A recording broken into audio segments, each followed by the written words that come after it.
Hello, ladies and gentlemen, and welcome to the first episode of 2018.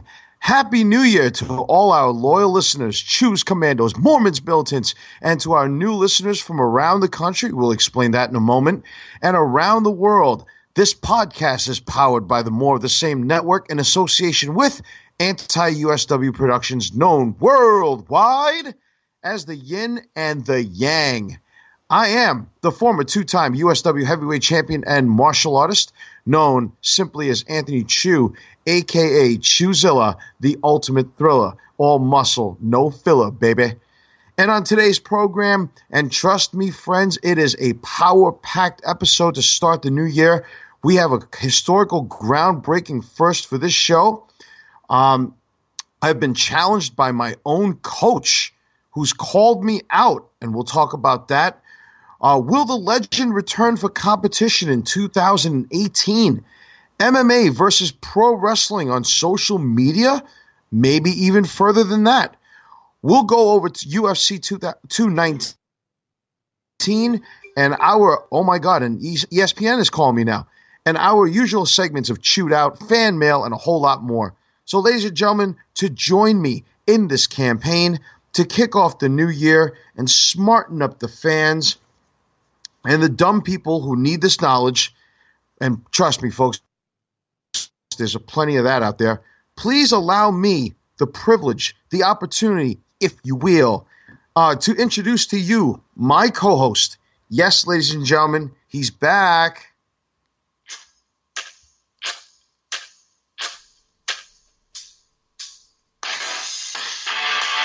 Yes, he is the competition exterminating, information extrapolating, innovating, masturbating, ejaculating, gravitating ruler, owner, and curator of the More of the Same network, simply known as Larry.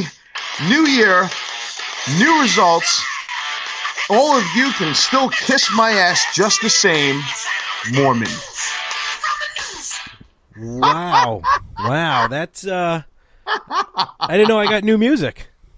Man, it's a new year, brother. It's time to shed the old and come in with the new, man. Fair enough, my friend. Happy New Year. Listen, I love stiff upper lip myself, but you know we gotta change it up a little bit. And if you want, stiff upper lip, we'll bring it back for you. But Happy New Year, my friend. How you doing today? I'm great, man. I'm great. How are you doing? Actually, unfortunately, I'm celebrating the New Year a little under the weather. So. Oh, man. Yeah. So let's break a little kayfabe here, ladies and gentlemen. We generally drop this episode every Thursday because our editing team has to really do their thing. So we're recording this the day before New Year's. And, I got a little family thing to go to myself. I didn't feel really all that great this past week either because of the weather. You know, I work outside in the elements. So, it's not easy, but by the way, I'm sorry about no, I'm not. I'm not sorry about this. That was some funny shit, man. When I said innovating, masturbating, and ejaculating, it was funny as hell. I just had to add that. Yeah, that was interesting. You're pretty good. You're a wordsmith. You're a wordsmith unto yourself, my friend. Yeah. I just play too much words with friends. Is what the problem is. Oh, man. So what's wrong, man? Why do you not feel good? Just some congestion, probably a bit of a head cold. So I caught it. It stinks because I caught it Friday, and just is what it is right now. It's usually worse in the morning. I'm pretty good right now. I've been better. But yeah, I'm just laying low. Going to be ringing in the new year. As I rang in 2017, I'll be ringing in 2018 the same way, alone in my apartment. Man, you sound like you just went through like about 12 rounds of boxing. Yeah, I may sound a little hoarse. I apologize. But you see that, fans? It is a testament to how important this show and this podcast, this network is to the man himself. You know, he is the curator. He is the owner, the ruler, the guru, if you will, of the More of the Same network. And, it shows you the hard work and dedication. You know, we got 52 episodes to wreak havoc this year. Oh, man, do we ever? It's going to be fun. It's going to be a lot of fun. This is episode 15, ladies and gentlemen, yes, for those of you who are listening in. So we got a lot to cover. And, I mean, to be very honest with you, let me also say that my uncle had given us a little bit of a gift. He actually boosted our last episode. Really? Actually, excuse me, not the last episode. Episode 13, when we did our Christmas episode. So he gave me a few dollars as a gift, and he said, hey, listen, it's a good project. Even my own uncle listens to it. So, Uncle Herbie, thank you so much. I appreciate you. I love you. You know, my uncle rocks, man. And he gave us some money to boost our episode for Facebook, and it reached, actually, a lot of people. Good. You know, it reached a lot of East Coast, West Coast. I put in pretty much, man, I even put in like Hong Kong, Canada. I put in a whole lot of people, a lot of states. So it's supposedly to reach about 100 million people. Oh, my gosh. And we've gotten a few thousand looks, likes, and responses. So we're really checking stuff out, man. We're trying to really bring this podcast up and running for the masses. And, of course, as always, we're doing it for you. Now, since this is the first episode of the year, for those of you who are brand new joining this podcast and have never listened to it, or maybe you got a link, or maybe you from the computer, maybe you clicked on that boost link, maybe you heard it from a friend, or whatever the case may be, let me just give you an idea of what we do here, okay? Obviously, this is off the cuff, off the wall, and what I mean by that is that, you know, we don't choreograph anything. This is not a scripted podcast. We really wing it. We really we have good chemistry. Larry's my lifelong friend, and we know each other like a book. You know, we were formerly wrestlers in the USW, so we've worked together for years. We've known each other for over 20-something years. We kind of have a Starscream Megatron type of Laurel Hardy, Abbott and Costello, that type of relationship. We don't always agree. We sometimes agree to disagree. Sometimes we just disagree. Sometimes we agree. But the reason why the name of the show is called the Yin and the Yang is because in Chinese theory and in of nature is that one cannot exist without the other. So just like how it's a theory of opposites. Now, on this podcast, we do not talk politics. We do not talk religion. We do not talk about something called work. We don't talk about any of that because, quite frankly, I think we dedicate our lives enough to that, a certain amount of hours per week, and we bust our asses and we do our thing. Oh, yeah, by the way, in case you haven't noticed, we do curse. So I don't One of us more than the other. Right. Yeah, that's true. That's why we're the yin and the yang. I mean, look, folks, you know, we talk how we feel. You know, we say how we feel. And we do what we want to do, say what we want to say, live how we want to live, play how we want to play. Who does that song? That was MC Hammer. That was from Addams Family Values. Oh, okay. So MC Hammer did the song? Yes. Okay, let's keep it that way. Now, anyway, as I was just trying to say, well, you know, I mean, it was a good setup, man. I appreciate that. See, that's why we work together. Exactly. Oh, trust me, he'll get me back, folks. He'll give me that so-called quote-unquote receipt later on. After how we ended 2017, I figured 2018, let me show you a little more. I've always showed you respect, but I'll show you a little more leniency, I guess. I may have overstepped some boundaries in the last episode, so I get where my place is on the Yin and the Yang podcast. Let's not dig up old skeletons here. Let's leave 2017 in the past because, you know, we're trying to turn a new leaf. It's a new day. Yes, it is.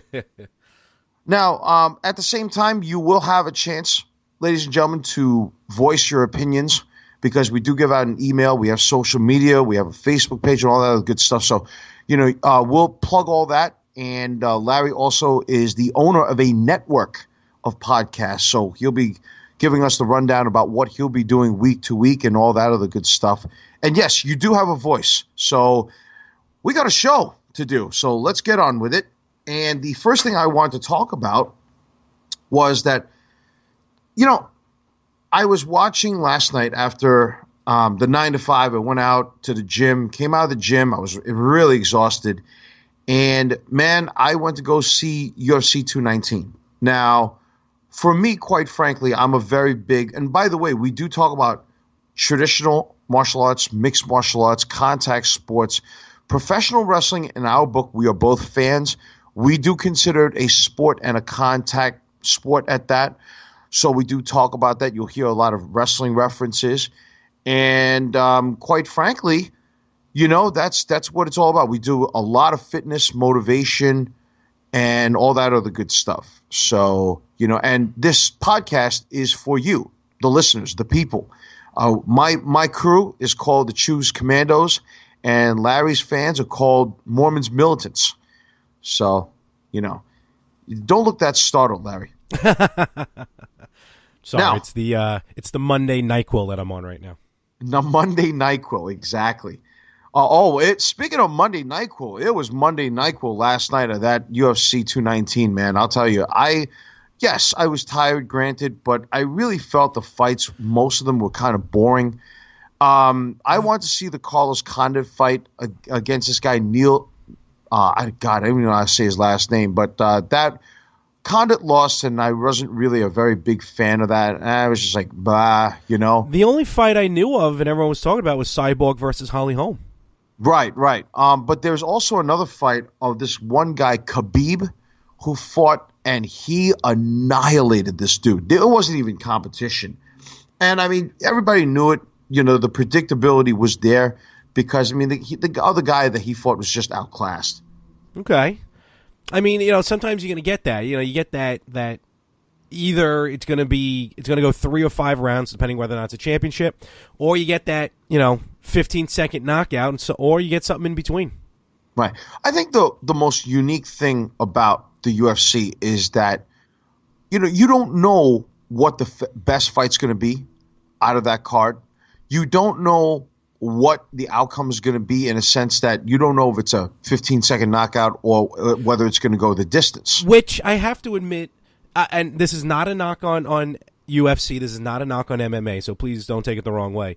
But that's kind of what annoys me about ordering an actual UFC pay-per-view, because they're like $50, $60, but like when Ronda Rousey was at her peak, those matches lasted like 15 seconds. At least with professional wrestling, you're going to get roughly a 3-hour show. Yes, I know, apples and oranges, but it's kind of like sometimes the amount of money you pay for a UFC fight versus the amount of fighting you get usually may not level off. Well, I mean, no, but it brings up a very good point because, I mean, look at Mike Tyson fights back in the day in his prime. That's why they started doing, remember after a while, They started doing, you used to order by the round. Oh, yeah, that's right. I do remember that. Yep. That was an interesting concept, wasn't it? Yeah. It died out real quick. Well, yeah, because who wants to keep, you have to place an order every 5 minutes. Yeah, that's ridiculous. But, then again, I mean, then you also have other fights out there that are just pretty fairly quick. And, I mean, but that's the interesting, thing is that you're paying money to see what the outcome is going to be. True. When, and I've said this since day one. Mixed martial arts, and specifically the UFC, is the greatest, and I'm taking this from Mr. Cornette here, is that it is the greatest professional wrestling organization and the hottest one out there right now, because they're taking all the pro wrestling tricks on how to promote a fight, and they're applying it to the MMA world. I mean, you're taking, for example, one guy that you don't like, okay, and you're pitting another guy that is out to look like the good guy or the underdog or whatever, and you promote the living hell out of them. You do press conferences, you do Q&As, you do this and that, and then and these press conferences aren't even just one place anymore. They go around cities to promote this. It wasn't like that when I first started watching this. And I've been a mixed martial art fan since 1993 when this whole thing started. Now it's become this mainstream huge thing, and they're promoting the hell out of the fights in these major cities. And what you're paying for is to basically pay for the pay-per-view, or you go to your favorite restaurant that carries it, or bar or whatever. Yeah. Right, that's the way to do it for sure. And B-Dubs is actually our watering hole when we want to go, record something or watch something. And what you're paying for is to see what the outcome is between these two people, right? Now, the difference of why professional wrestling is not working, why is it that we're taking the same tools and we're not marketing it correctly? Why aren't we as successful as the UFC? Is because the whole thing about it is this. A lot of it is that people, in mainstream media, I really feel, my theory is that they don't take pro wrestling seriously. They look at it, it's just this flippy-do shit that we watch, 2 hours, 3 hours a week. It's not believable anymore. It's not respected. I mean, if you take a look at just, for example, the world title. The world title has been prostituted. It's been homogenized, pasteurized, saturized, sanitized for your protection. I mean, if you look at, and I'll give you an example just to back up my statement. Look at the heavyweight boxing title from back in the day, of the days of Ali, Foreman, Frazier, Holmes, Tyson, all these other, and I'm missing many other people I know. But you knew who the champ was. You knew that it was not going to be easy to take that title away. Now, if you look at pro wrestling, you can win a number one contenders match right then and there, a Money in the Bank match right then and there. I mean, like if you look at the hardcore title that WWF had back in the day, it was like, 5 champions in a match? That's a little different. That title ran a little differently, though. Right, but I don't really feel like the world title garnered any respect from back in the day. Yeah, so, but again, but I'm not comparing that stuff because, it's a little different because of what, wrestling versus MMA. I was just talking about like your bang for your buck when ordering the pay-per-views. That's all.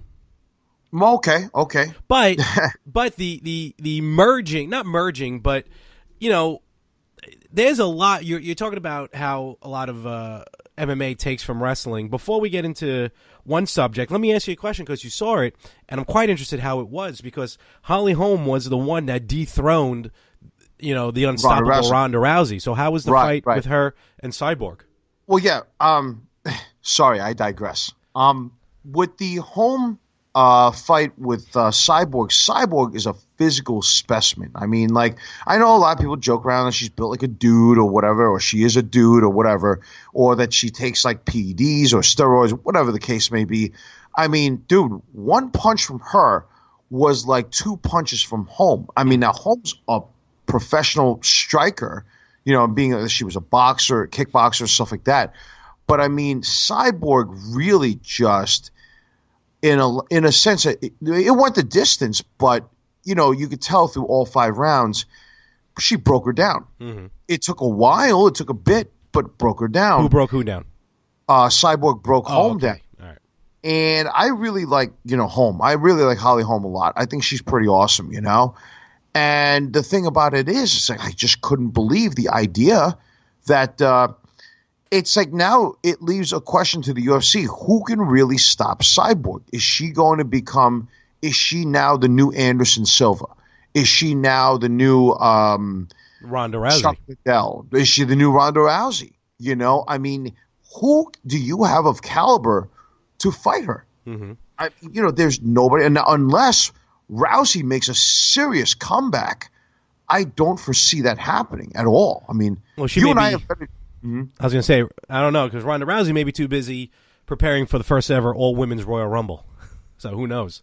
That is true. Is she signed now with the... Nah, not that I know of.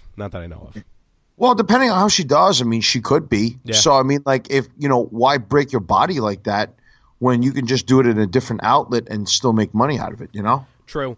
Now, again, this whole thing between MMA versus... That was the best fight, by the way. Oh, was it? Yeah. Okay, good. This whole thing between MMA and WWE, not even WWE, professional wrestling, actually. I mean, I know a lot. Then correct me if I'm wrong. There are a lot of MMA guys who are fans of wrestling, guys and girls. I don't agree. Really? I'm not. I think the majority of them. I don't mean to interrupt you, bro, but I think the majority of them. I really look at the mixed martial arts community, whether you're a fighter or not. They look at pro wrestling like it's a joke. They don't take it seriously. They all say it's the majority of the people say, oh, it's fake. It's not respectable. It's not real. So you got like Brock Lesnar. Shayna Baszler just made her NXT debut, right? And she was in the Mae Young Classic in the WWE. Yep. So I guess it's only a very small handful that make that transition from MMA to pro wrestling. But it seems Shamrock did it. Well, Shamrock was one of the first ones, him and Dan Severn. Right, exactly.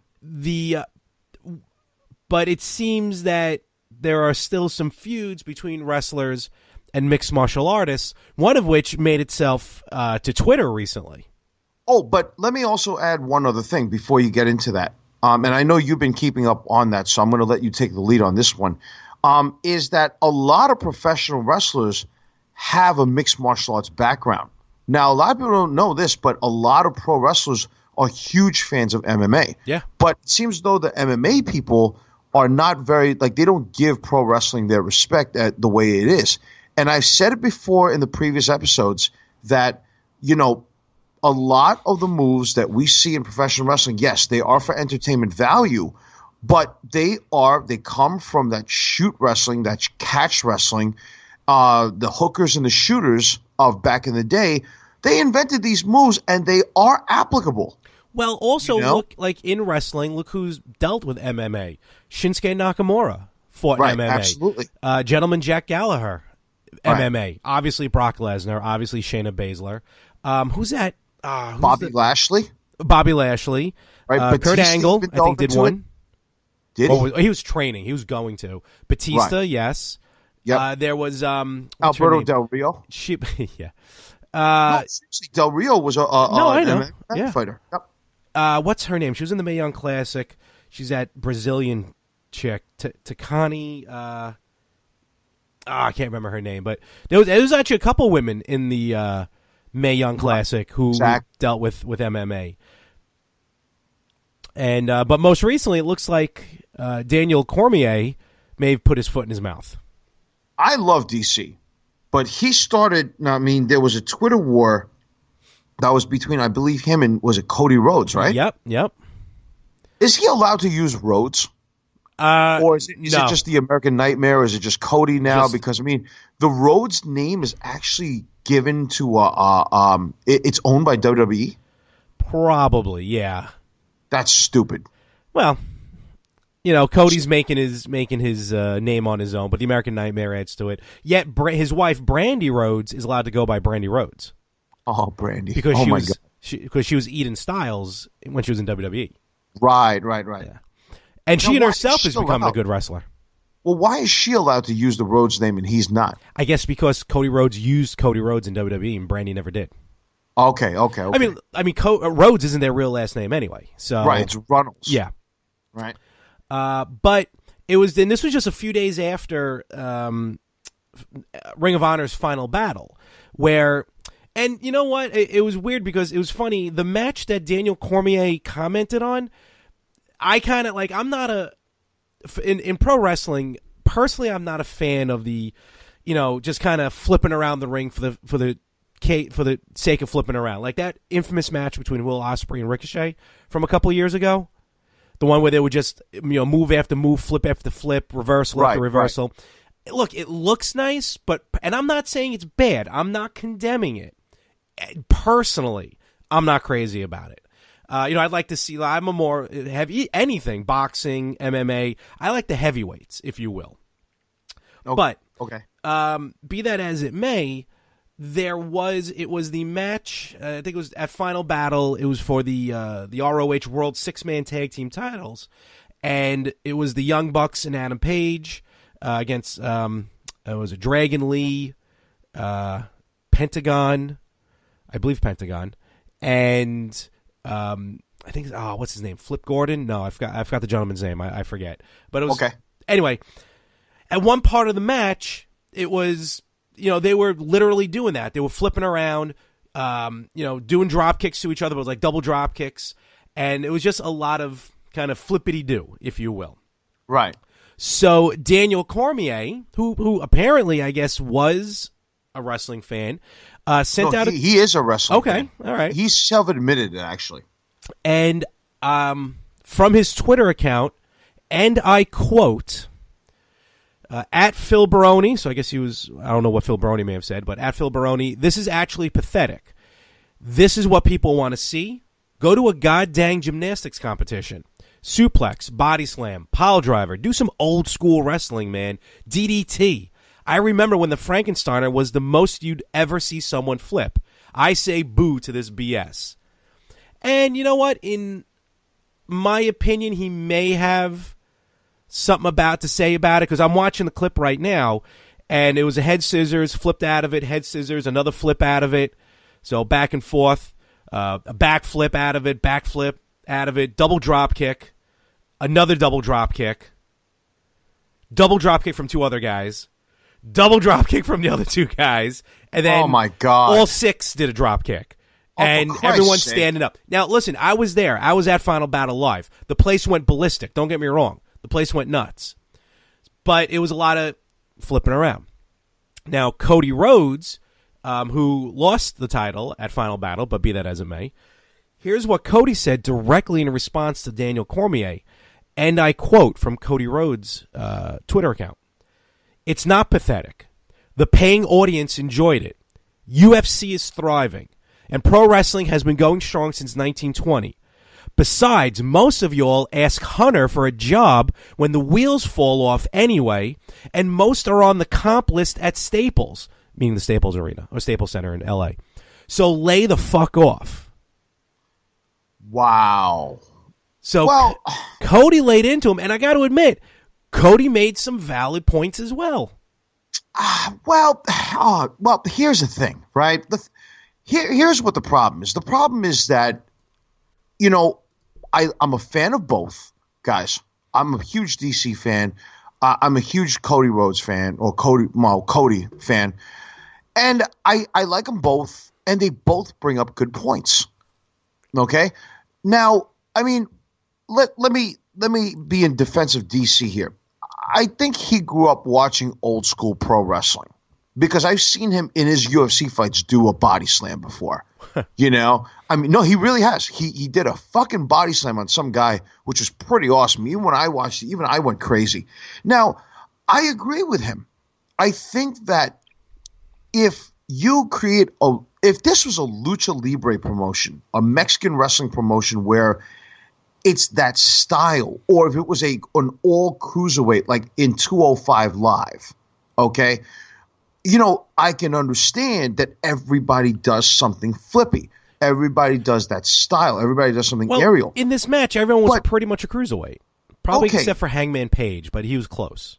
But I guarantee you that during the rest of the card, you probably would see elements or things like this throughout the rest of the card too. Am I correct? I mean, Will Ospreay opened the show, so of course he's always flipping around the ring all over the place.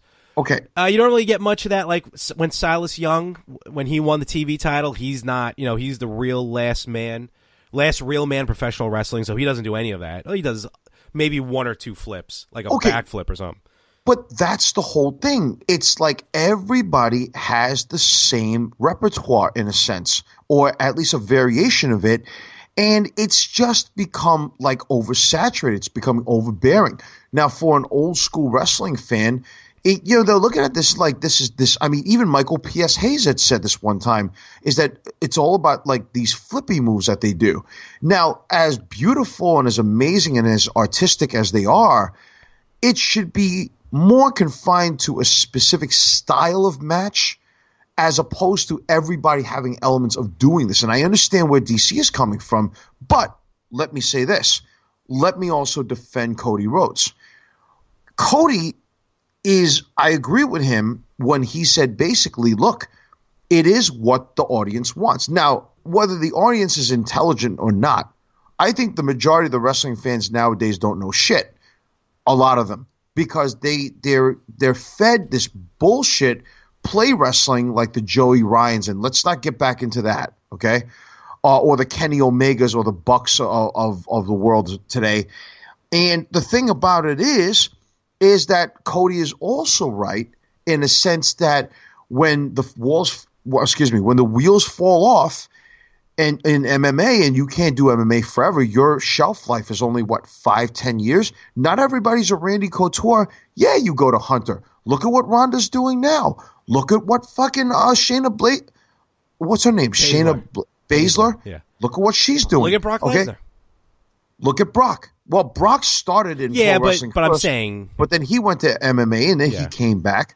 I mean, look, there is a particular path that a good amount of people do. Now, a lot of people don't do it in the sense that, again, a lot of MMA people, they don't give any respect. But, now... What do you say? What do you comment about when he said, most are on the comp list anyway at the Staples Center?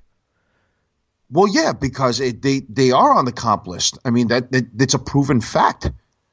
Everybody knows you want to get into wrestling, get in good with Hunter. And remember, Cody Rhodes is fully signed with Ring of Honor, so he has nothing to do with WWE. And I mean, he's not putting over Hunter, don't get me wrong. Triple H is who we're talking about. But, he recognizes that. And also, you have to admit he has a point. Whether you like it or not, the paying audience enjoyed it. Majority of the people enjoyed it. They're the ones that paid to see the show. Right. Well, I mean, I agree with that too. I mean, but the thing about it is that it's like if you go to a UFC fight and you look at who's in the audience, you'll see huge names in pro wrestling there. You have Hogan, Rock, Undertaker who's attended. All these other pro wrestlers that are huge names have been there, right? John Cena, right? I mean, and then you look at if you go to a pro wrestling show, like a pay-per-view, how many times do you see an MMA fighter being shown as in attendance? Barely any. Right. Sure. And I like both guys and I understand both points. And it's just that this is the way that things are going, but I still think that all this flip-a-do type stuff needs to be more in a secular or an isolated segment where not everybody's going to be doing the same thing. Agree. I mean, unless it's like 205 Live or something. Yeah. And and by the way, if you look at Japan, a lot of their pro wrestlers have MMA backgrounds as well. I forgot to mention that point. Absolutely. A lot of guys over there do. So, exactly. It is what it is. And look, people are going to like UFC more than wrestling. People are going to like wrestling more than not even UFC. People are going to like MMA more than pro wrestling. People are going to like pro wrestling more than MMA. Oh, definitely. It is what it is. But it's. I have to admit though, it is nice to see, because people even gone after, like when Conor McGregor tweets something, about wrestling. Guys have gone after Conor McGregor. Whether it's friendly, whether some people have a little bit of oomph behind it. At least the wrestlers themselves, at least they're not laying down. Well, yeah, absolutely. Because I mean, it's only right that they defend their sport or they defend their craft. I mean, it's like I invite if anybody out there thinks that wrestling is fake, I invite you to find the local pro wrestling school near your house or drive to it or whatever. And I suggest that you try to do what you and I did, Larry. Did you see recently that one girl in, I think, Mexico who snapped her leg during a wrestling match? Yes. Holy crap, man. A little on the heavy side, but that's okay. She went to do a kind of a like a cannonball, a rolling senton, not a senton, like a front roll, barrel roll is what I'm trying to say, off the apron onto the floor. And I mean, it looked worse than when Sid snapped his leg in WCW. That was bad, man. So yeah, it's definitely not. That's why I hate that F word. Look, it's choreographed, yes. It's fake, absolutely not. Right. Well, come, to a wrestling school sometime. Do what Larry and I did back in the day, and basically that is to get in a ring and launch your entire body weight and jump as high as you can and crash land. You're on your back or on your front as hard as you can and take a bump, and then multiply that by several dozen bumps from elevated heights. And the physicality of it, and you tell me whether we're athletes or not. You know what I mean? Never underestimate the training and the conditioning of a pro wrestler. Absolutely, my friend. Absolutely. Now, so yeah, I mean, like, I understand both guys' points, though, man. You know what I mean? Yep. Yeah. So, speaking of pro wrestlers, now it's an even better segment. Man, you are getting good at this, aren't you? What do you mean getting good at this? Creating, like, excellent segues to the next topic, man. It's just the flow has become better. I mean, when we started from episode 1 all the way till now, your flow has just been phenomenal, man. My segue game has been notably terrible in the past. So. Oh, no, but it's damn good now, So speaking of inspirations and segues and going into this next topic, I wanted to address something that for me, okay, that I've come across about a year ago, and yet this is what's interesting about it is that in pro wrestling, very, very few people can have a song written after them. And I am a huge, huge fan. Larry, that the main reason why I'm even doing this podcast, the Yin and the Yang, only on the More of the Same network, you see, I could do those plugs too, right? Is the idea that Jim Cornette, right, the legendary wrestling manager Jim Cornette, is my inspiration for doing a podcast. And because I'm a huge fan of not only Jim Cornette's, but I'm a fan of Brian Last, who's his co-host, even though sometimes I think I have an equally great, if not better, co-host. I think so. When you when you work with your boss, I have to say, it's a really good co-host. Can we bleep out the word boss, please, guys, in the technical team in the back? Okay, but I mean, and then meeting Jim Cornette after meeting Mr. Cornette back in June of 2017 really inspired me to create this podcast. And there was a song that was written by a musician. I don't even know what his real name is, like his first or his last name, but he's a phenomenal musician, and he is professionally known as, this is his name, Knothead. So it's KNOTHEAD, Knothead, right? And he's based out of, I believe, Washington State. So he's in the northwest, western part of the United States, for those of you who are international listeners here. And he created a song called Jim Cornette, right? Now, I contacted him because I've always wanted to do this, but I was a little scared to do this in the beginning because I didn't really know how he would react to it, and all that other stuff. But got to speak to him, wrote a comment on his YouTube page. And by the way, his YouTube channel, please check this out. It is called Knothead TV. So it's KNOTHEAD TV. Right? Knothead TV. He really is very passionate about his music. He's a wrestling fan just like you and I. And whoa. And my co-host is not feeling all that great. And the song Jim Cornette is produced by a gentleman by the name of Mr. Robert Keys. So, Mr. Robert Keys, you've done a great job at this. Knothead, you've done a great job at this.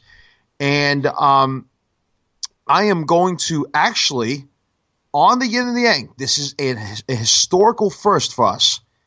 We are going to debut, at least in the More the Same network and on the Yin and the Yang, with permission by Mr. Knothead, the song that is known as Jim Cornette.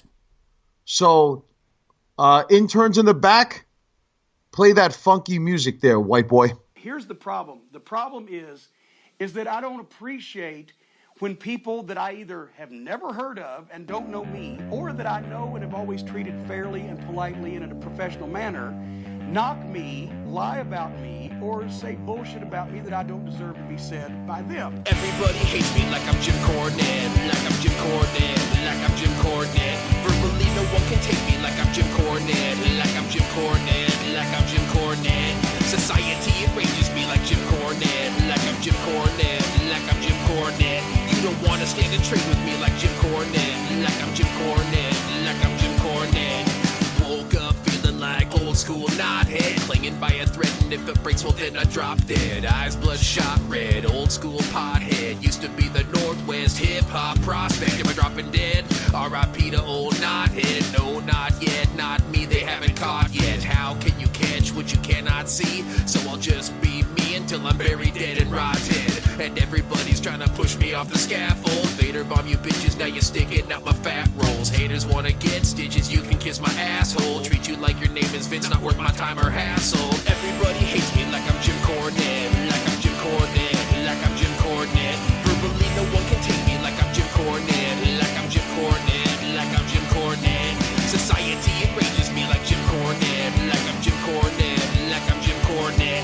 You don't wanna stand and trade with me like Jim Cornette, like I'm Jim Cornette, like I'm Jim Cornette. I call my left sweet Stan and my right beautiful Bobby. You can get this wingspan, but it might take two of you to stop me. I'm the new Illuminati, call me Juventud Versace. Here's a clear view of my middle finger flipping off your posse. You're the new Midnight Express, I am the original. Determining your value is a little more than difficult. My influence is biblical, yours is only fictional. Articulate and focused, I'm a driven individual. The fact that you think you can fuck with me is kinda whimsical. My contributions to the scene are known as archetypical. You don't wanna see me like John Cena, I get physical. The power of aggression is not limited to syllables. Everybody hates me like I'm Jim Cornette, like I'm Jim Cornette, like I'm Jim Cornette. Verbally no one can take me like I'm Jim Cornette, like I'm Jim Cornette, like I'm Jim Cornette. Society enrages me like Jim Cornette, like I'm Jim Cornette, like I'm Jim Cornette. You don't wanna stand and trade with me like Jim Cornette, like I'm Jim Cornette, like I'm Jim Cornette. You try and try, but you cannot do anything the way I do it.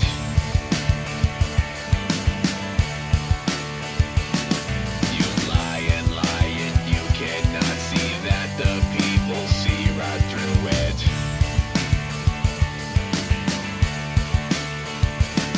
I am one of a kind, I am my own kind, I am my own movement.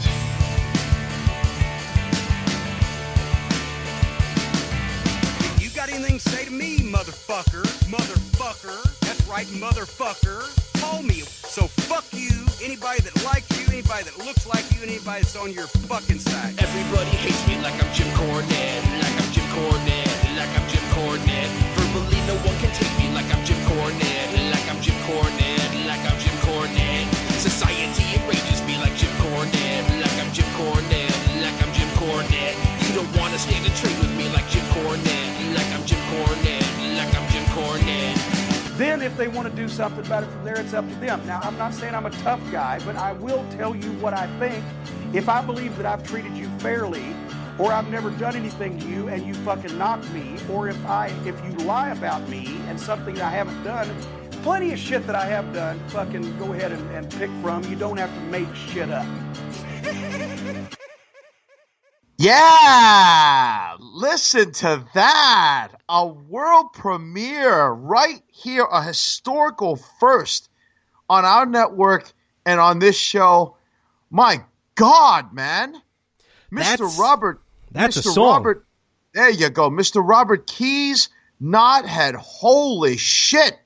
What an amazing song. I'm telling you, man. Dude, from the second that you hear this song, and if you go to the, I'm telling you, guys and gals out there, go to Knothead TV. Look at the video of this. It shows you different clips of Jim Cornette, and it explains to you the premise of the song. And, dude, it's just, just everything about it is fun for me. I can listen to this song possibly like every day. I mean, the idea that, you know, what I love about it, it's that it's catchy. Oh, very catchy. Very catchy. Like I play Jim guitar. Cornette. Because it's Jim Like Cornette. I'm Jim Cornette. Like I'm Jim Cornette. It's like I'm a guitarist myself. I'm not a great one. I'm not a professional one. I'm obviously nowhere even a fraction of as decently good as anybody who plays any of the instruments in this song. I could say that to you now. But it's I love, there's certain things that I love about this that make it like unbelievably cool. Now, the first one is when he says, society enrages me like I'm Jim Cornette, like I'm Jim Cornette, like I'm Jim Cornette. verbally you don't want to trade with me like I'm Jim Cornette, like I'm Jim Cornette, like I'm Jim Cornette. Dude, he brands the greatest lucha wrestling name, Juventud Versace. Yeah, right. Okay? You tell me anybody on this planet right now that can actually come up with that. Juventud Versace. That is the, oh my God.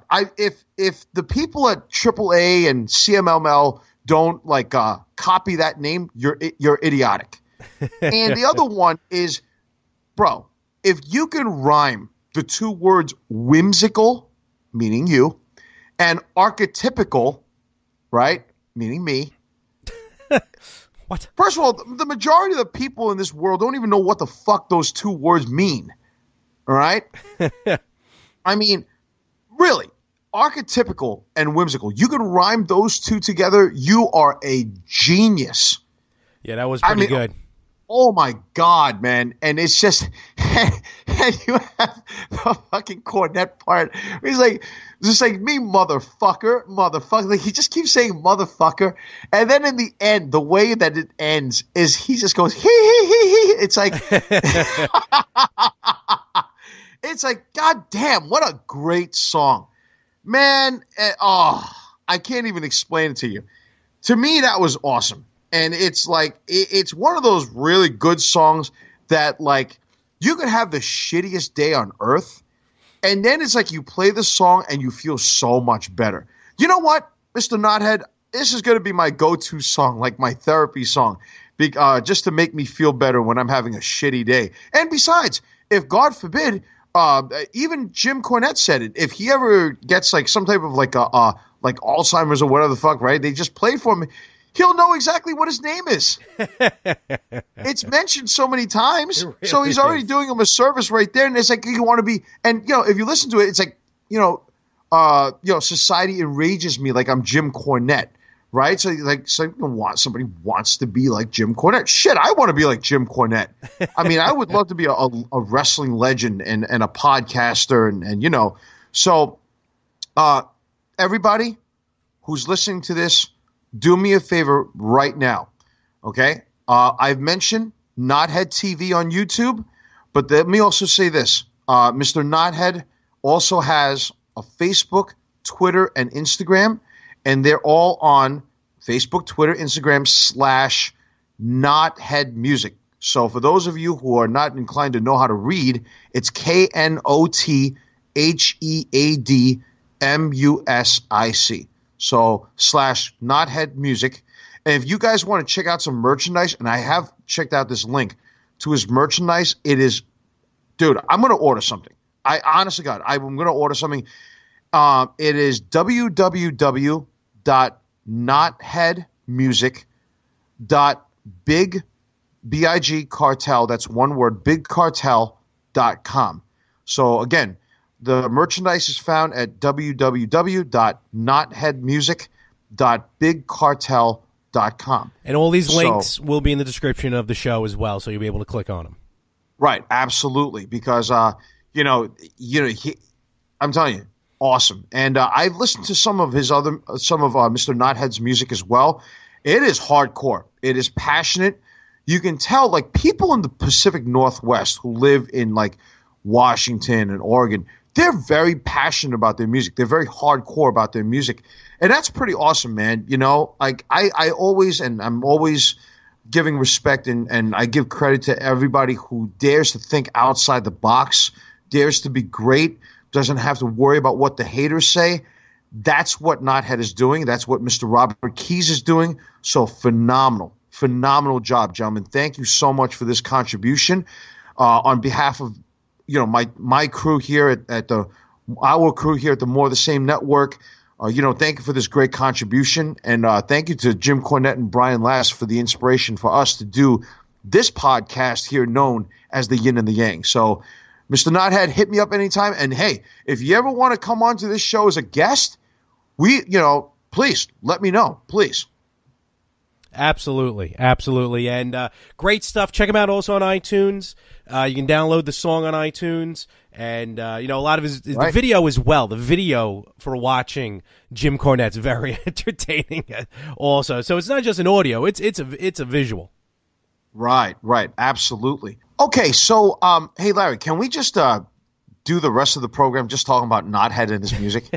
I'm sure he would greatly appreciate it, but we do have some other topics we got to get to. So no disrespect. Okay. No disrespect. Ah, damn it. All right. Well, this is the segment of the program in which it's your favorite one. Oh. So somebody for the first time in 2018 is going to get a huge dose of something that we call on this program chewed out. I love it. So yes, and it is basically a topic of anything, and we're going to call somebody out. So let me say this, and by the way, it just doesn't have to be a person; it could be anybody. All right, or anything. Exactly. So I was reading an article the other day about a township in New Jersey that is known as Leonia. So it's spelled Leonia. Leonia, New Jersey is basically a suburb that's within the local commuting area that goes towards New York City. So it's really close. And they made this complaint. All right. They made this complaint about how, the community is having a major problem with traffic and these navigation apps like, have you ever heard of a navigation app called Waze? Oh, yeah. It's very popular. Okay. So Waze, Waze. Yeah, in fact, it's so popular that some people have used it to track the police and shoot them. Oh, Yes. okay. Remember those two cops that got shot a few years ago? It was the black cop and the Asian cop. Yeah. Yeah, that guy found him with Waze. Wow. Yeah, so I'm not crazy about it, but it's out there. Okay. Holy crap. Well, at least the segment is not about Waze. It is about not this week. Yeah, about the township or any other week. For that matter. The reason why I mention this is because these navigation apps apparently have been leading people who don't live within this township of New Jersey, of Leonia, to pretty much go through their township, and it's basically to get to commute. And it's getting to the point where the lawmakers of the township want to close 60 streets to everyone except for residents and workers at peak driving periods from, get this, 6 a.m. in the morning till 10 a.m., right, in the morning, and from 4 p.m. till 9 p.m. Wow. Starting January 2nd and onward. So if you're using the navigation app, the town may effectively cease to exist at rush hour. They want to give everybody these yellow stickers on their bumper or whatever the hell, and they're signifying that you're a resident, and if you're not a resident, you could be fined for this. That doesn't sound possible. I mean, I'm sure it's going into effect, but it doesn't sound. And I'm sure the goddamn fine's going to be around $200 fucking or some shit like that, right? Probably. I mean, this is ridiculous. So it's like, what you're trying to say is that you don't want people to know about your township. Well, Jesus Christ, folks.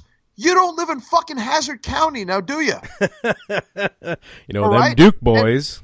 And apparently the fucking cops over there are not exactly Roscoe P. Coltrane, God rest you, sir, or fucking Cletus, right? Or fucking Boss Hoss? What? No, who's the other other officer? There's Cletus. There's Roscoe. Which I still think so. No, there was a young one that Sonny Schroyer played. Not Cletus, Enos. Enos. No, but there is a Cletus. Was there a Cletus? Yes. Okay. So it's Cletus, Enos. You know what? Oh, how could I forget that? When he says, Enos, you dipstick. Right? And Roscoe. Well, the cops over there are not exactly. Oh, Flash. Oh, poor Flash. Right? And the cops are not exactly Enos, Cletus, and Roscoe over there. And the people who make the laws are not exactly, well, they may be boss hog, right? In other words, crooked. But the point of it is that if you don't want people there, then why don't you do something about expanding the fucking place? Or maybe like making certain roads over there, accessible to people or whatever the case may be. I mean, how do you stop people from going into a place? Do we not? The last time I checked, I don't live in North Korea, folks. I don't live in fucking Vietnam, like North Vietnam. I don't live in Iraq. I don't live in Iran, folks. I mean, it's a free country. Are you not supposed to be able to drive into a place? Well, if you know that the traffic's bad, well, then redirect your GPS then. And for that, if you don't want people to know about your township, well, thank God I've been to that township before, and trust me, there really isn't a whole hell of a lot going on over there. So you know what? If you really don't want us to be there, well, fuck you. All right? I mean, nobody wants to step into this township, and you don't have to anyway. But till 9 p.m. at night? That's nuts. Even if it goes into effect, whether you agree with it or not, 9 p.m. at night, I mean, who's getting out of work? That many people are traveling home from work at 9 o'clock at night? Isn't rush hour supposed to be like 6 a.m. till 9 a.m. and then from like 5 to 7? To 7, yeah. Something like that. But till 9 o'clock? Yeah, 9 o'clock. That's crazy.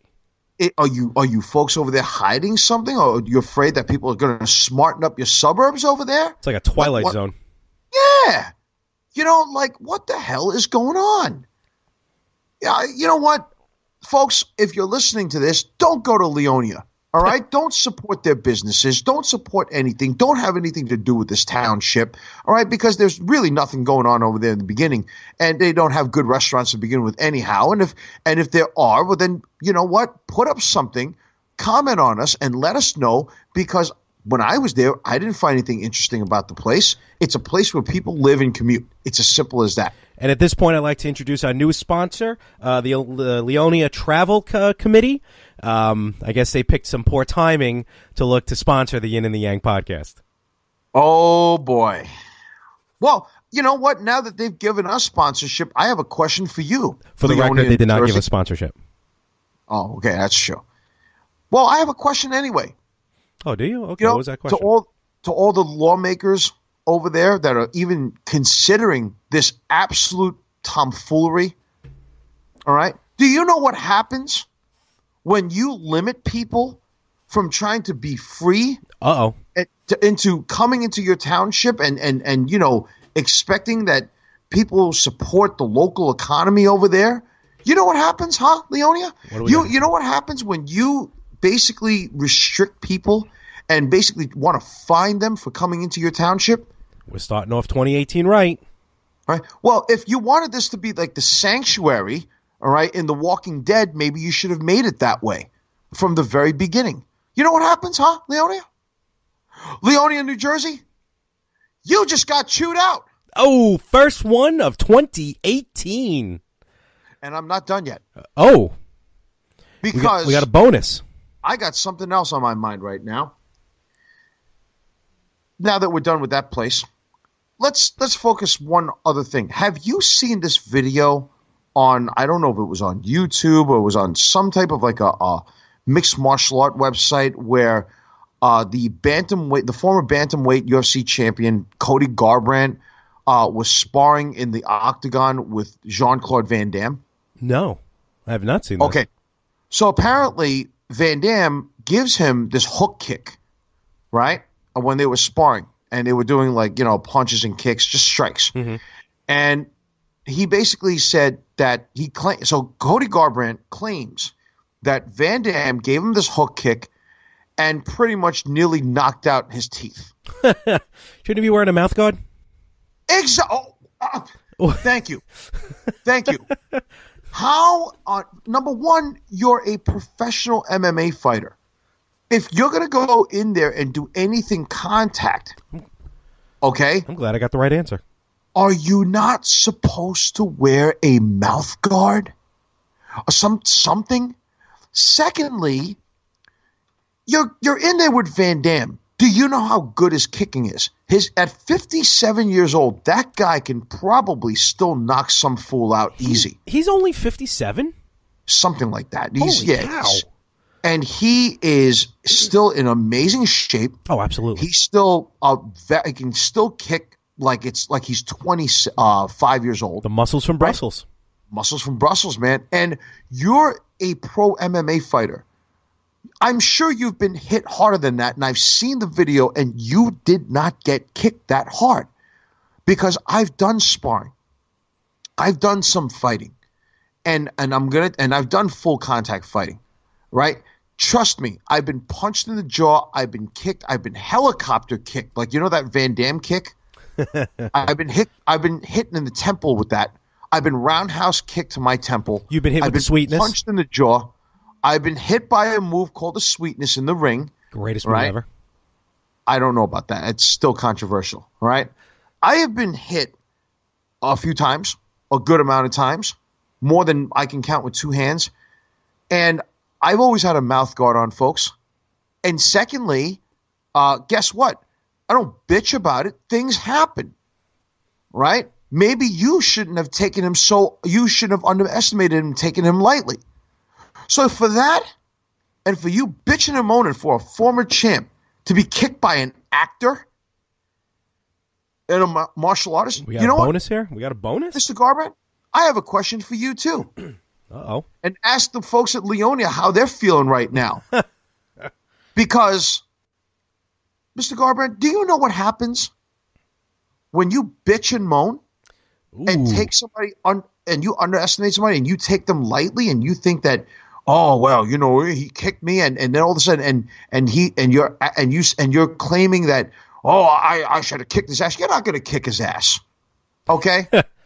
If you couldn't take a hook kick like that, you can't kick his ass. All right. I bet you Brock wouldn't have complained. I bet you T.J. Dillashaw wouldn't have complained. Oh, that hurt a little bit, didn't it? I bet you that fucking Conor McGregor wouldn't have complained. And I don't even like the prick. So you know what happens, huh? Cody Garbrandt? Uh-oh.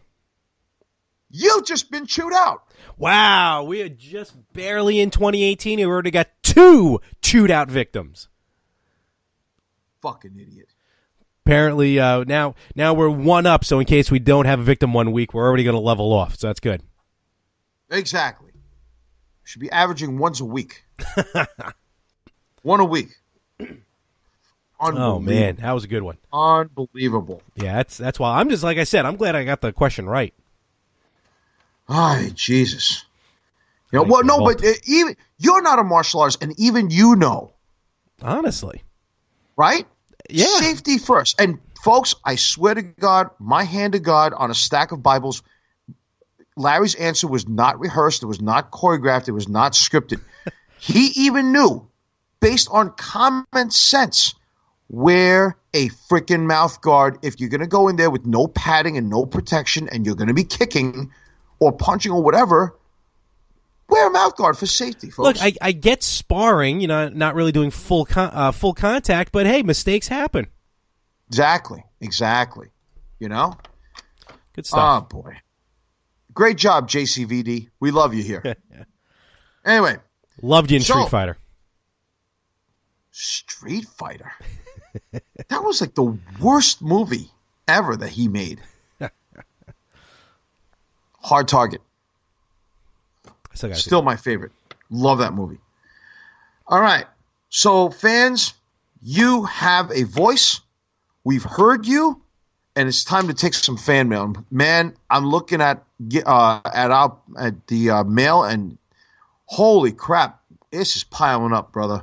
I mean, this is piling up to the point where I'm just like, man, I got to start selecting these. So, I'll give you a contact to get to us here. But we have 5 questions we're gonna ask, and this is random. We're just gonna select these, and we're gonna find out. Let's see. The first one, Winston from Fayetteville, North Carolina, says, "What's up, guys? How you doing? Just wanted to let you know that it is not as cold here, but it's getting to be, it seems. I don't know what that has to do with anything. But the question that I have for you guys is, how do you gauge what is the best gym to join? Larry, what's your answer for this one? When you joined like Retro? Honestly, it was just a matter of price, and a friend of mine referred me. She referred me to Retro Fitness. So, okay, there you go. That's cool. To me, gyms, they all have the same basic equipment. If you're looking for something a little more specific, if you're looking for classes or something, then you may have to look around. But if you're looking for just basic equipment stuff, there's any gym I think is going to be a good gym. Yeah, I think that a lot of these gyms nowadays are no frills. So you walk in there, there's no towel service. I'd rather have it that way anyway. You know what I mean? Absolutely. It depends on what you want to do, Winston. I mean, like if you want to do an art, like a martial art or something like that, but you still want the benefit of weight training and having cardio machines, and join something like UFC gym, right? Do something like that, right? Or a CrossFit thing, or like or like a CKO kickboxing if you're into that kind of thing. But and by the way, there's a lot of hot women who go into CKO kickboxing. Jeez. They're banging, man. If you just want to lift weights, and it depends on what your goal is. If you just want to lose weight and you're not an athlete, or you don't do anything, except for just health and maintaining your physique or your look, just join like a Planet Fitness, join a Retro, join whatever you have there, But if you want classes and you need motivation, then just basically, go and do your thing. Go have fun and just check it out. But it also caters to your price, your time. Location's very important. Oh, yeah. You don't want to absolutely. go to a gym that's like 20 miles out just because it's a cool gym to go to. Or an LA Fitness. That's like a mall of a gym. You know what I mean? It really depends on a lot, because if you go to a gym that's like 20 miles away from your house or 10 miles away, on cold days maybe, you don't want to go. On rainy days, you don't want to go. Very true. I can tell you. Yeah. Sometimes I was under the weather recently. These last couple of days I haven't been feeling good. I wanted to go to the gym on Friday. If it was a little bit closer, I probably would have forced myself out. There you go. Yeah, Retro by me is only 2 miles from my house. A mile and a half, 2 miles, and I just drive there. It takes me less than 5 minutes, and boom, I'm ready to work out. The UFC gym is about 12 miles from my house, but still, it's on my way coming back home from work, so I can just use that. Okay. So that's pretty awesome. I hope that answers the question, Winston. Thank you. The next question is coming from Chase, and he lives in Miami. He's from the Miami, Florida territory, and he asked, why do you emphasize so much about being flexible? I'm 26 years old, and I don't see what exactly is the big deal.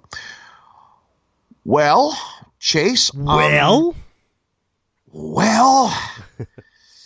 Chase, let me say this. You're 26 years old. I envy you.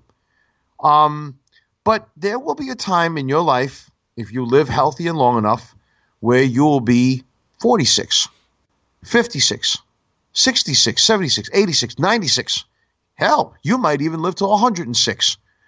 But guess what, Chase? As you get older, you actually begin to lose elasticity. You begin to lose flexibility.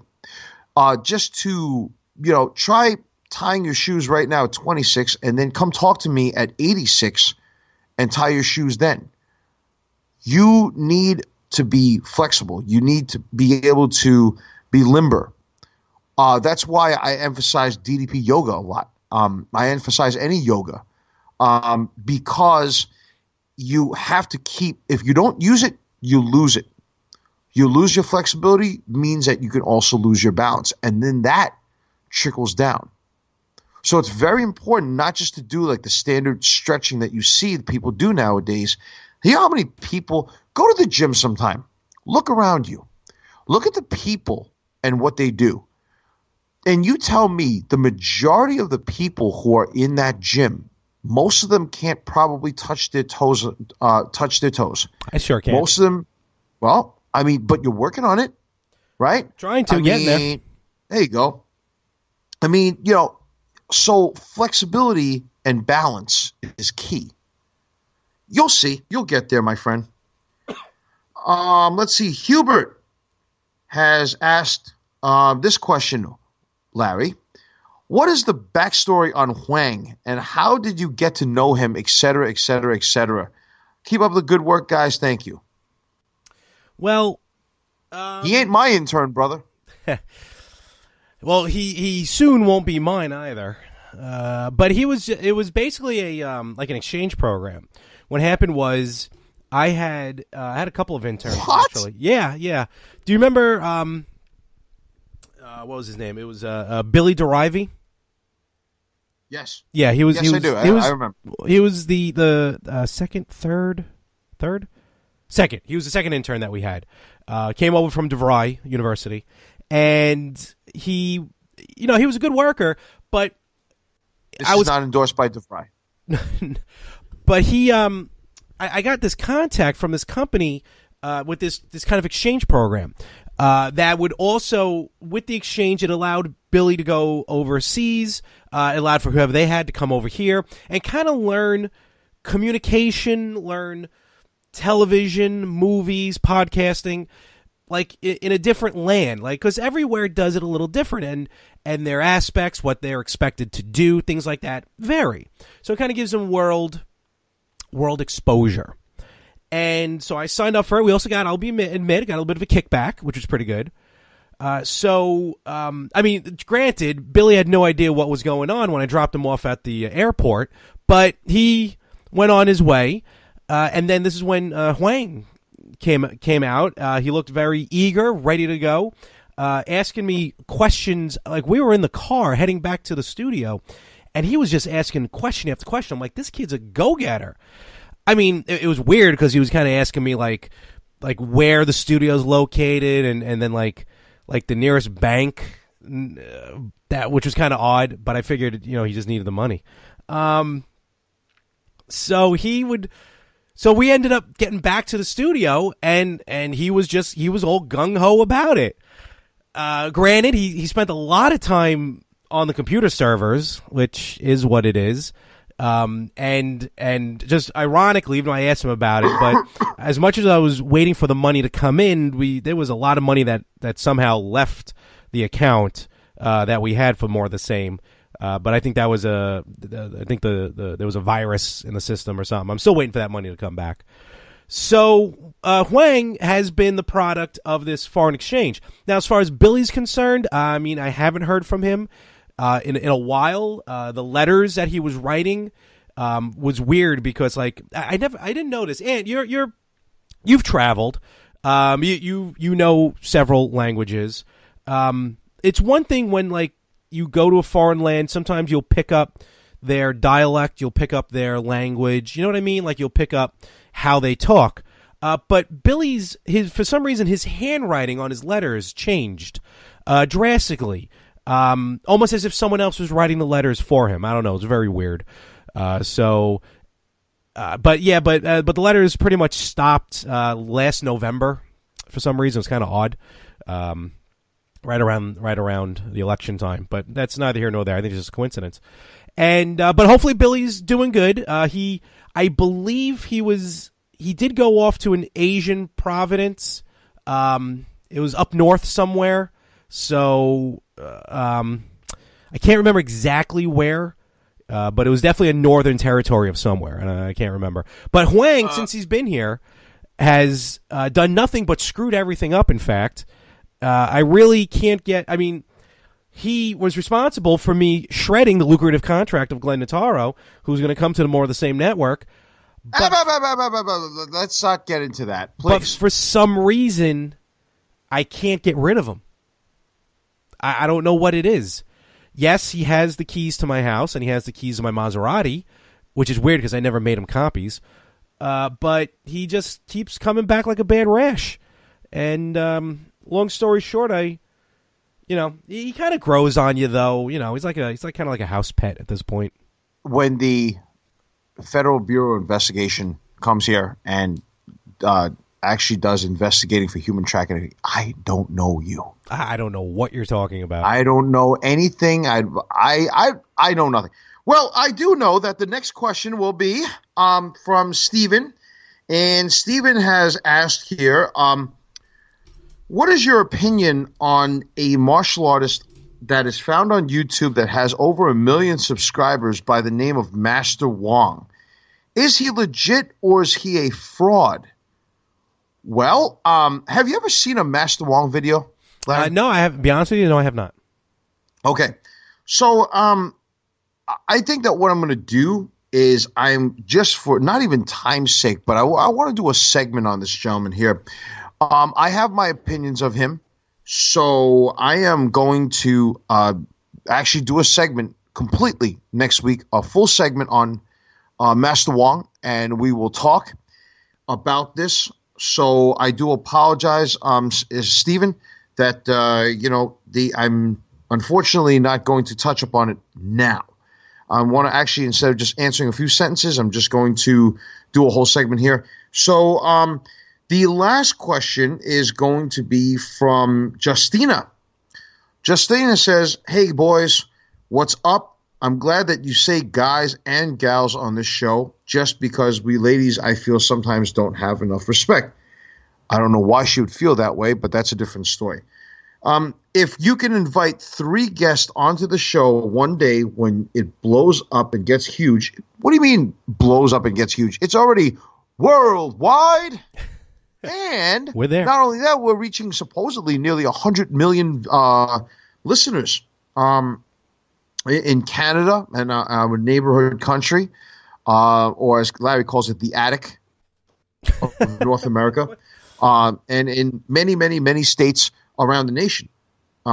So she says here, can you name me 3 guests who you would love to have on the show?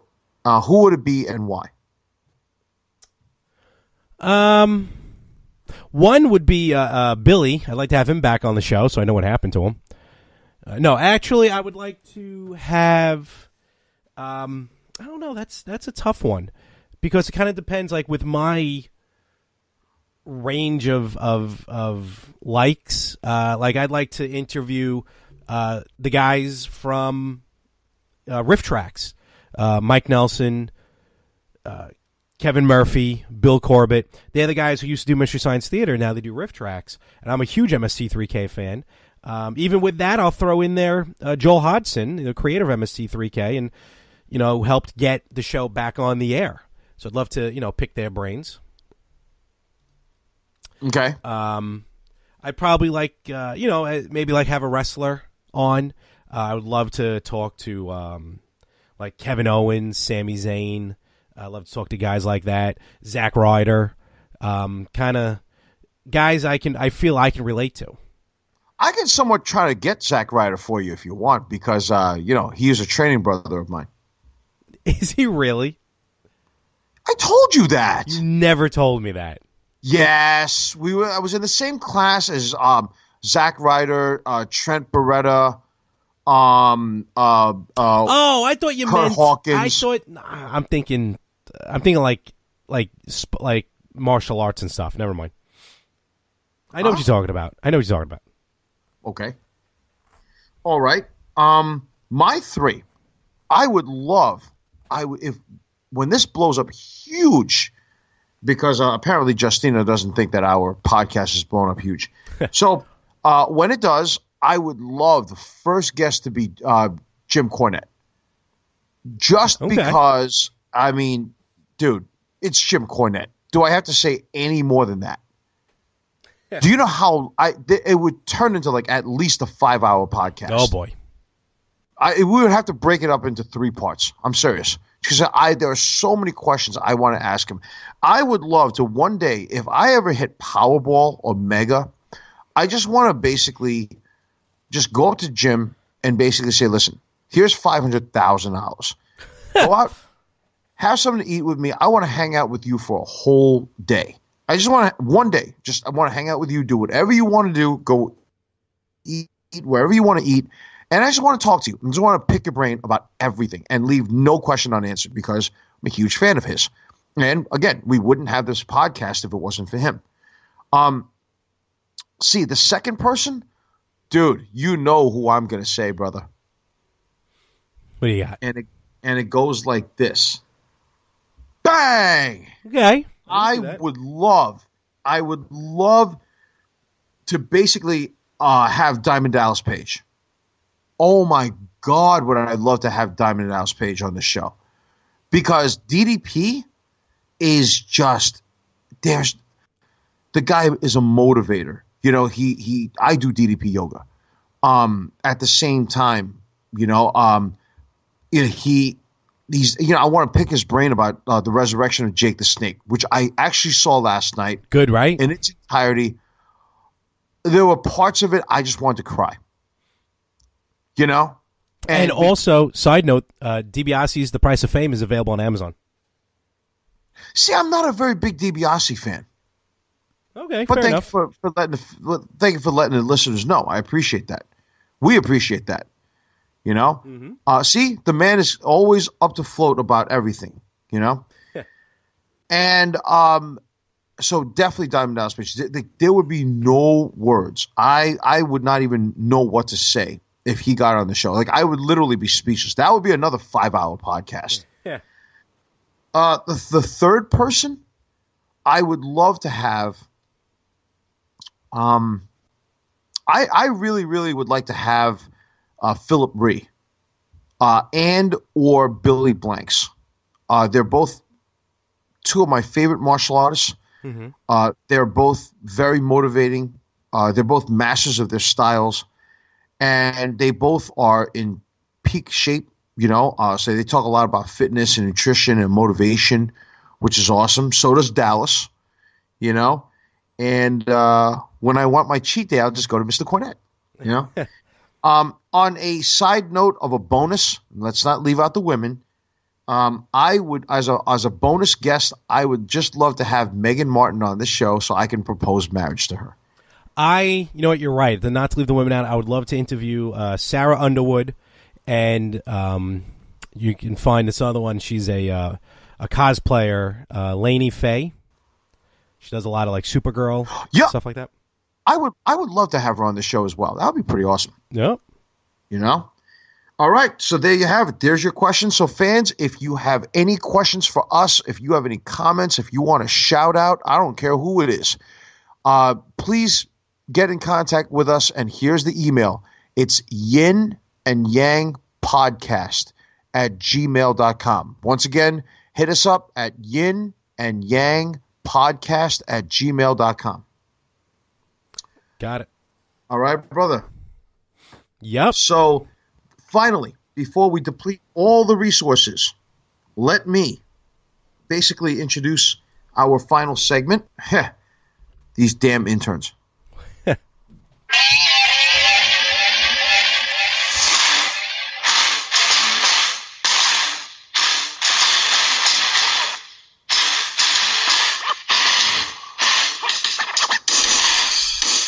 Ladies and gentlemen, I am Anthony Chu, and I am the advocate for the life-changing 2018 brand new man that you will see by the end of the year. And his name is Larry Mormon.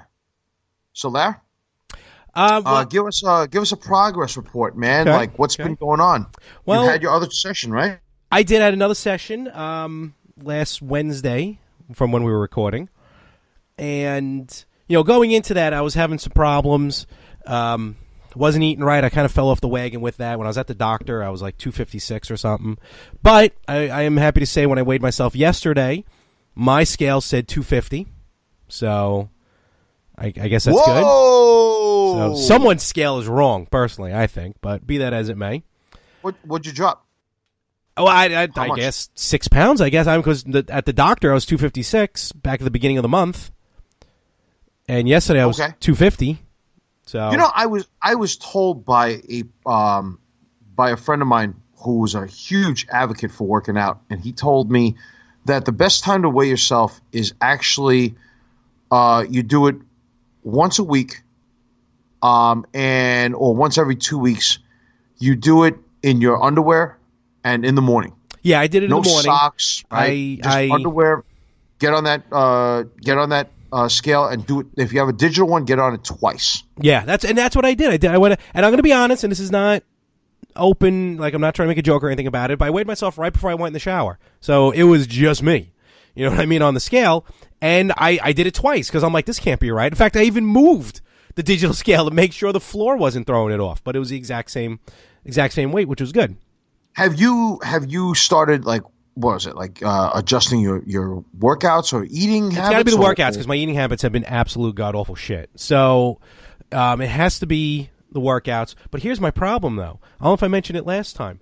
I'm having issues because my left arm is so much, which I found out the hard way, and I'm a lefty, and my left arm is so much weaker than my right arm. Yes, you did mention that last episode, like right here, like by the bicep, tricep last couple area. Episodes. Yes, when I start using the weights, man, it just burns. Like, it's fine now, it doesn't hurt me now, but it just burns when I start working out, and it's annoying. Maybe I think the thing that you should do is pretty much, try to work on that a little bit more often. I don't think it's injury or anything. I think it's just I have a weaker arm, so I have to get used to that. Work it out some more. I even told her, with the trainer, she was like, she almost was kind of hesitant. She's like, "Do you want to use like lighter weights or something?" And I looked at her. I'm like, "Look, I'm here. I'm not here to impress anyone. I have no problems going down in weight for now, just to to get through it, get something happening. Clearly I'm having some problems with my arm, but I'll work through it." So we did that. We backed off some weights, which was fine. Didn't bother me any. But we incorporated some new training, like more with the ropes. It's kind of like this step, this kind of step training thing where you go up on a platform, down on a platform, up, down. That was interesting. Yeah. Oh, okay, and, okay. I wanted to go Friday, but I woke up and I just felt like shit, and it sucked because I really wanted to go on Friday after work, but I was lucky I even went to work on Friday because I was so ill. You got to listen to your body, man. Yeah, but I'm really hoping that I do get healthier starting 2018, starting in 7, 8, 9, 10, 11. What about from when we're recording 4 hours and 45 minutes? I'm really hoping my life changes for the better. And, I'm really going to take 2018 as my... what's good about a new year is it's new. And nothing has happened in 2018 yet, and it's mine to write. And that's what I get to do at midnight is just start things over again, and there's nothing wrong with that.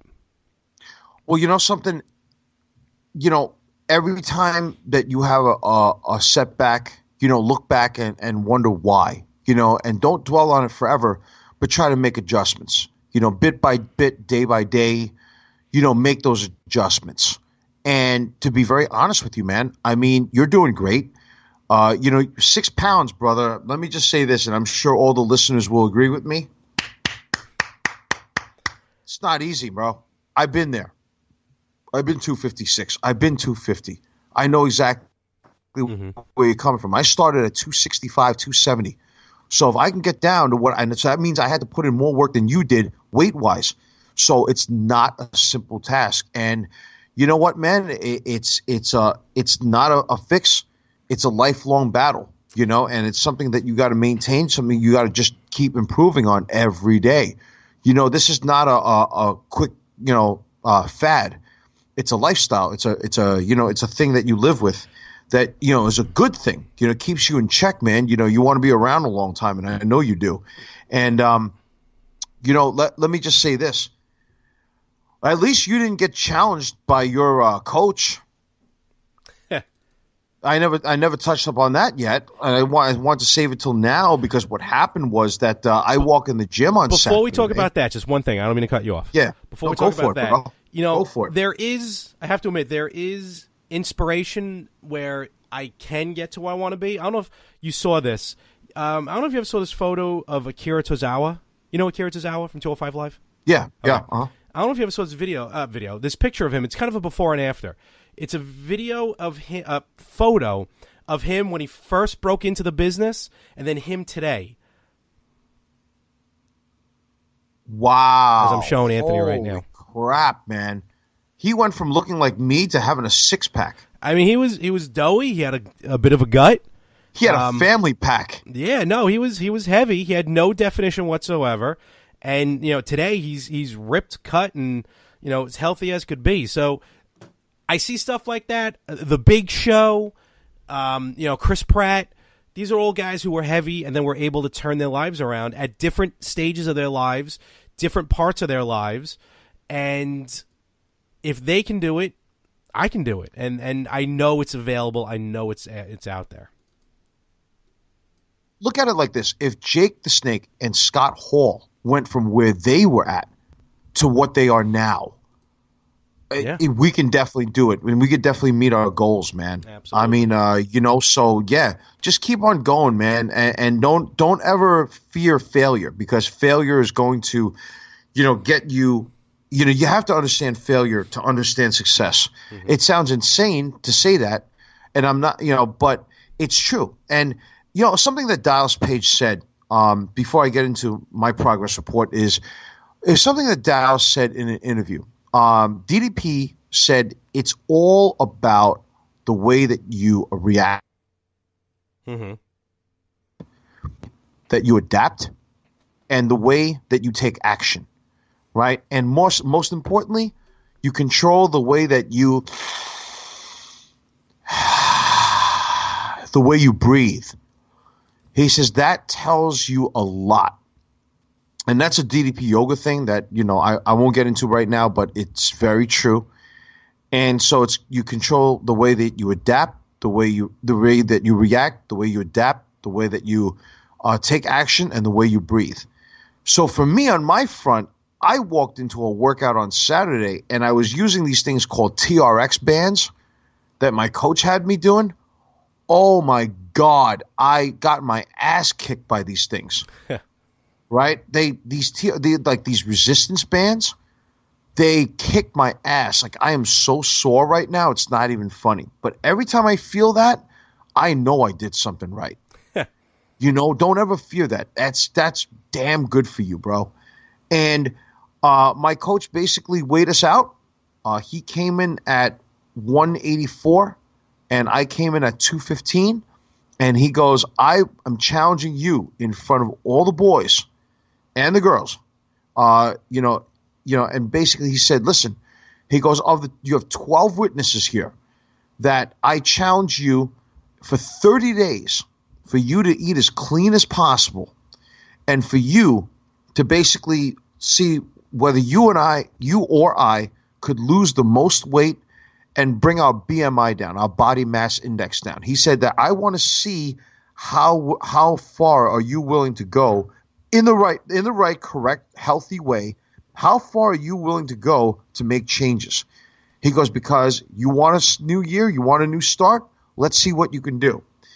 So I don't think my coach is listening to this podcast, but if anybody is and you know him, send him this message for me. Son, I've been following you for 2 years, and I'm going to tell you now, don't doubt me. Never underestimate the power you give to yourself when you believe in you, and never underestimate the power that you give somebody when you believe in them, and in turn, you make them believe in them. So in 30 days, trust me, I'm going to make it happen, and I'm going to embarrass you. Just so I could make a point and make a statement and tell you that come 2018, by the end of this year, I am going to meet my goals. And it's as simple as that. Amen, brother. Amen. So good stuff, brother. There you go. I think that we've depleted the resources at this point, unless there's anything else you want to point out, Larry. No, I'm just 2018 is ours for the taking. Damn right. We are taking over. Oh, yeah. In fact, anti-USW is returning in 2018. That's what this podcast is all about. Better than ever, right? Absolutely. The new millennium. Hey, I got one last question for you before we go. Okay. Hey, yo. just to do a little survey, how many people actually came here to listen to a different network besides More the Same? Boo. Or how many of you came onto this network to hear the More the Same and the Yin and the Yang? Survey says one more for the good guys. There you go. Absolutely. No, 2018 is going to be huge for the More of the Same network. 2018 is going to be huge for the Yin and the Yang, the better half, the retro gamers. We're going to be heading out there. We got emails. We're going to have merchandise. We're going to be doing stuff that no one has seen coming. And I'm looking forward to the podcast to reach new horizons in 2018. Speaking of new horizons, what are you guys talking about this week on your other podcasts? Well, it's an off week for the better half. Yep. So don't know what we're going to be talking about on that one. And with the retro gamers, actually we haven't recorded yet, so I don't know at this time. But I'm going to talk about some of the stuff that I picked up, the custom Game Boy that I got from a great place out here on Long Island called Game On. I'll plug them right here. And a fun thing that happened to me when I ordered an old school Nintendo game from GameStop. By the time this drops, I've already would have mentioned it on the Retro Gamers. I ordered a game, Teenage Mutant Ninja Turtles 3, The Manhattan Project, on the NES. Nice. Old school game. I put it in my system. I turn it on. It's Tetris. Oh! So the game on the inside of the cartridge was completely different than the game on the outside of the cartridge. Not good. So that was interesting. Good. But I also picked up some other games. I picked up G.I. Joe for the NES. Very nice. Okay. And I'm going to talk about, again, more of this place, Game On. They got some sweet homebrews that I want to pick up. So that's pretty much what we're going to be talking about. And probably more talking about trying to find that stupid Super Mario cereal that just can't be found anywhere. Oh, Jesus. Hey, any of the listeners have find a box of Super Mario cereal, let us know. Hit us up at yinandyangpodcast at gmail.com. And by the way, the new tour for 2018 is going to be now known as the Just When I Thought I Was Out, They Pulled Me Back In tour. And it's going to start off on January 22nd at the Barclays Center, where the anti-USW, the More the Same network, as well as the Yin and the Yang crew, we are going to Barclays Center in Brooklyn, New York, and we're going to invade Raw's 25th anniversary special show. Absolutely. Also, Raw's coming back to the Nassau Coliseum in May, so we'll see. May have to hit that up. Oh yeah, we got a new date on June 9th at the in Monroe, New Jersey. We're going to hit up the Legends of the Ring one more time, so that's another stop right there. And we'll see what else comes up during the year, as far as Comic-Cons. Who knows? The show's starting to get legs. We may be able to get some press passes. There you go. So, ladies and gentlemen, I think that we've depleted all the resources, and this is our cue to basically say thank you. We love you guys. We hope you're having a great new year. Enjoy it. Take care of yourselves. Work out. Be safe. Take care of yourselves, because your body is your temple, and so is your mind, so is your spirit, your soul, your emotions. Stay balanced. And other than that, we'll catch up with you next week. And you know what? From the crew here, we wish you a great new year so far. Keep it up, and you can't teach that. Peace. You're the best around. Nothing's gonna